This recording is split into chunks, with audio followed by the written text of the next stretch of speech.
محمد لاعب الاهلي للنادي المصري في اطار سياسه الاهلي الاستفاده من الناشئين ماديا ويروحوا يعاروا ويلعبوا، ودي حاجه جميله جدا جدا جدا. المصري من جانبه يتعاقد رسميا او تعاقد رسميا مع الثنائي كريم ذكري مدافع بتروجيت، ومحمد رضا بوبو لاعب الشرطه. محسن شتا مدير المصري قال تعاقدنا مع ذكري لمده 3 سنوات، ومحمد رضا بوبو على سبيل الاعاره لمده 6 شهور. وكمان قال ان مجلس الاداره وافق على اعاره الظهير الايمن اسامه عزب لاتحاد الشرطه حتى نهايه الموسم. احمد المرغني بيطالب برد اعتباره بعد هجوم بعض الجماهير المصري ضده، ما اعرفش ليه السبب، يعني ان هم هاجموه.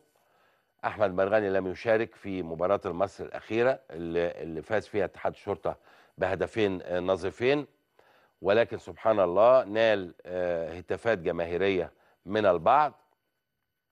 وفق الخبر اللي قدامي ان هو بيقول ان في بعض من الجماهير اعتادت ان هي تقبض فلوس عشان تهتف ليا او لاي لاعب يعني، ولما هو رفض يدفع ده بداوا يهاجموه، الله اعلم طبعا. والنهارده ما نزل تدريب واحد من الجمهور رمى عليه حذاء قديم، لا ما يصحش اطلاقا.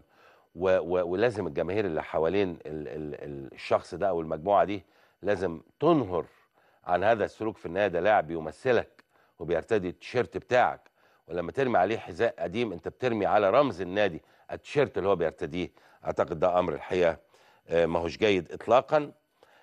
فاضل لي 3 4 اخبار بسرعه جدا. اللواء عبد المنعم